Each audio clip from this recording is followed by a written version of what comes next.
let's just, in general, start with Eldridge. I mean, where do you see opportunities? The world is upside down. There's a possible new world order. There's a lot of volatility. There's a lot of AI. Where do you go for the next opportunity? Well, I think we try to find simple businesses that we can understand and apply technology to them. I think one great example is what we're doing with Metropolis.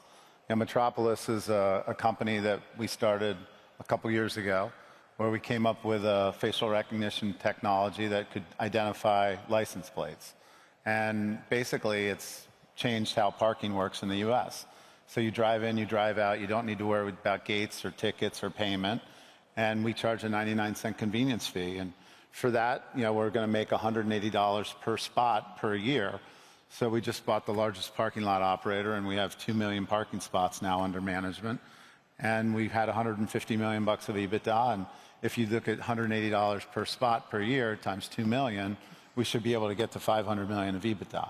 But not only is that just good on its own, we're adding 30,000 members a day, right? People who are basically parking with us. So now we have 15 million members that are using our parking spots and looking for them because the friction of use is so low, and they just get in and get out. What kind of deals do you look for now? Because of the valuations, because of volatility, do you think you can find more deals on the cheap, or do you still just want to look for those plays that will make a difference in people's lives? I think our funnel is pretty wide. I think we can invest up and down the capital structure. I never wanted to be pigeonholed into, oh, you have to do this or you have to do that, because ultimately you end up becoming a derivative of the market that you're invested in. So, for example, right now we think investment-grade bonds aren't really good risk. I think U.S. Treasuries, long-dated U.S. Treasuries are interesting. I also think high-yield bonds, you're not getting paid enough for the credit spreads. Senior secured loans, I like. You sit at the top of the capital structure. So, people are, because really when you think about where you play in a capital structure is just a derivative to the underlying assets. And where you sit is really just, what's the value proposition relative to the underlying asset. Because it all comes down to price and rates of return. But is there something that you don't like in this kind of environment? Well, I generally don't like investment-grade bonds because I generally think that their lack of covenants is pretty bad. And if you go back to kind of the 2005, 6, 7 era, LBOs were occurring, and they were rolling the investment-grade bonds and making them non-investment-grade bonds overnight. So I think they have low protections, and I don't think they offer any real yield. So I think I'd much rather be, senior secured credit in non-investment grade businesses, with much better documentation than investment grade bonds in a world where you're not sure what's going to happen to them. Todd, you've also raised a significant amount of money actually in the Middle East. How do you see this region?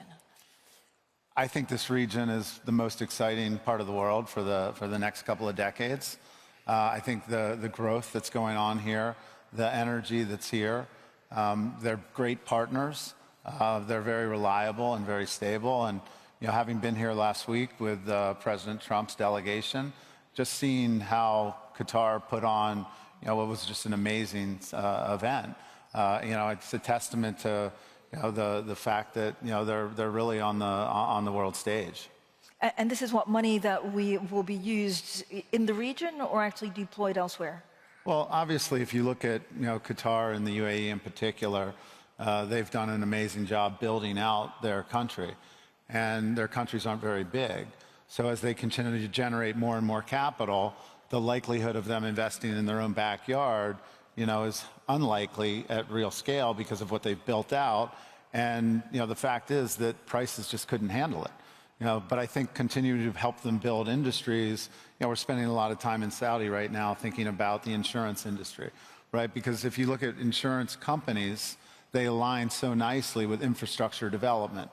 And if you had a very large insurance industry, that would go a long way to help build out the infrastructure, right, which they're going to need for the World Cup and for the Expo and everything that's coming. So I think there's lots of different opportunities in the region, and That's why we're so excited to have offices here and continue to develop our activity here. Away from insurance, is there anything else that you see as especially attractive in the next couple of years in the region and in Qatar specifically? Yeah, I think continuing to develop markets. I think the reason that, in my opinion at least, the reason that the U.S. is so creative and innovative and has so much interesting development and has most of the largest trillion-dollar businesses is because we have the best capital markets. And capital market development is really what creates the funding in order to pursue ideas. So in America, any idea you have, there's a market for it, right? So building markets, like the securitization markets in the U.S., really allowed for non-financial companies to get into the financial industry business. And that was really a derivative of making the securitization markets so competitive. So building securitization markets and continuing to grow markets and figuring out how to continuously fund ideas, I think that's going to be the next stage of growth for these markets. But Todd, given tariffs and trade and the volatility we saw in the last couple of months, do you think it'll have a longer-term impact on the U.S.? We talk about U.S. exceptionalism. Without that being at play, do you just see a legacy staying? I'm pretty sure that when everyone is telling me that one thing's about to happen, the odds of it happening are pretty low. And so if you look at the movie 13 Days, right, which talks about the Cuban Missile Crisis, and you look at the scene where JFK is talking to one of the Joint Chiefs, and he's basically screaming at the Joint Chiefs saying, do not launch this missile. Don't you see what's actually going on here? This is just the president communicating with Castro. And to me, a lot of the tariffs conversation is just a communication at scale that's going on. And so, I'm not going to get so sucked into the day-to-day, right? Because, of course, what they've done is changed directions multiple times. And I think one of the strengths of of our administration is that they are willing to pivot when it's not going the way they like. So the fact that they've pivoted so many times so quickly, right, is a testament to, I think they're communicating at scale to try to figure out how to fix things. And the reality is, time goes by so fast. And if you're the president, you have very little bit of time. And people will argue, well, it's not well planned, it's not well thought out. The problem is there's so many permutations and what can go on, right? It's hard to figure out exactly what's going to happen. So, unlike a lot of people that, seem to be, panicking over this, I'm pretty calm about it. And if you look at this over, it's a 20-year trade or a 30-year trade, right? You're never going to pick, the highs and the lows, and you're just going to have to kind of put your blinders on and, just stay focused on what's directly in front of you. Todd, on Chelsea, is it fun owning a football club like Chelsea, or is it at times a bit of a headache? I think it's a combination of both, right? But it's like owning anything. Almost anything I own is both fun and a headache.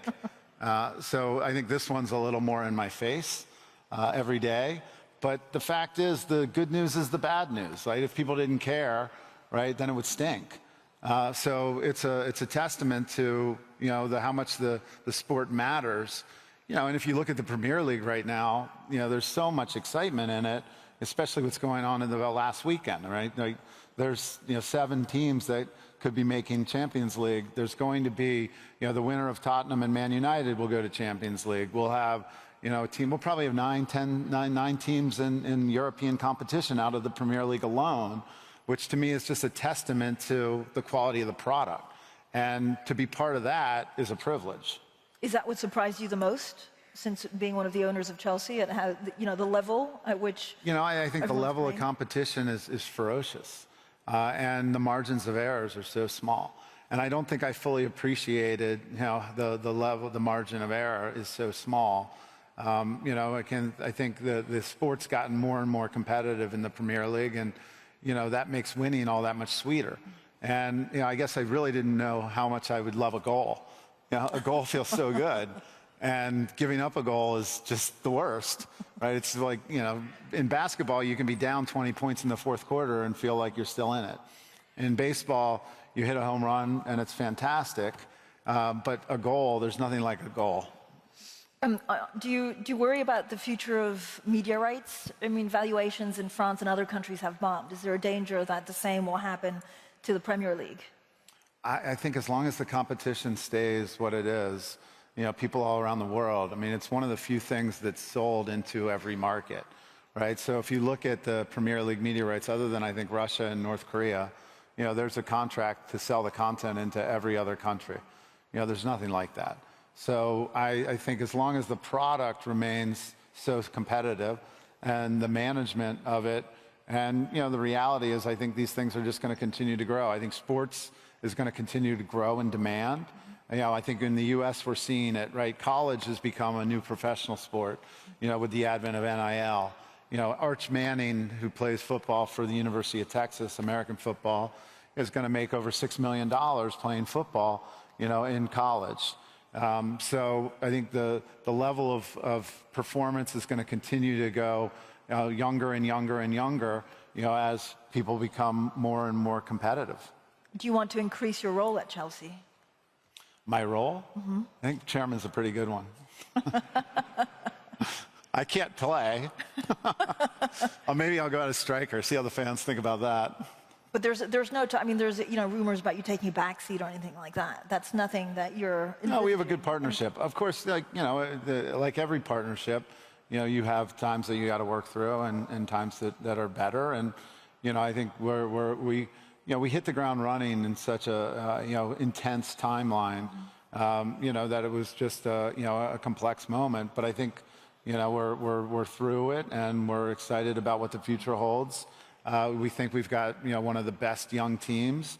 We were early on doing kind of 7, 8, 9-year contracts, because we really wanted to make sure that we could keep the team together for a long time. If you read a book called Captain's Class, right, it talks about the 15 best teams, in the world. And I think one of the things that you see, is in order to have a really good team, you ultimately need stability, within the team, within the environment. And the only way that comes is through time, but I think we've set it up to be able to benefit from that. So, I mean, I think we're going through the numbers. There are now nearly enough American-owned teams in the Premier League to get together to actually enforce, rule changes like matches abroad, salary caps. Do you see the American teams voting together to bring around some changes? I think we believe very much in the culture, and obviously we've been educated, from the past. So we're very focused on making sure we maintain the culture. What happens if the team doesn't make the Champions League again? Is there a risk that you could lose some big players? We don't have any clauses like that in any of our contracts. I mean, in general, what's the transfer window looking like? I know you can't give out too many secrets because there's a lot of people in the room, but are you excited? I think obviously we're going to the Club World Cup. So right now we're laser focused on the Club World Cup. We have some players that are joining us for the Club World Cup that weren't on the team. So, Andre Santos is coming from Strasbourg. We're really excited about him and what we think he can add to the squad. The challenge that we really have is how many matches these guys are playing. The calendar is really tight, and they put in so much effort and energy. And the injuries are continuing to go up and up and up, so I think, we're going to have to revisit, how, what's the calendar look like and how much football, can they actually play? Obviously, they're built to play football. They love playing football. So we're trying to find the balance as to, what's the right amount of football. Yeah, what's your ideal calendar? What does that look like? That's not my job. How much, we're getting laughs because everybody wants to know. That's what everybody wants to know. Will you spend big again in the transfer window? Listen, I think we've done most of our investing. And, I think we're not looking at it as a spend. We look at it as an investment. And we're trying to build, the best portfolio of players that can perform, at the highest level for the longest periods of time. So, I think there's going to be, a lot of investment in this window, just what I'm hearing and what we're feeling. And there's going to be a lot of, well-heeled clubs that are going to be looking to add to, their teams. And I think that that's only good for the Premier League. So a more targeted approach. You know, you have a lot of Chelsea fans actually out there. Yes. I think we know what we need to do. We know the places that we need to invest. So that's going to be our focus.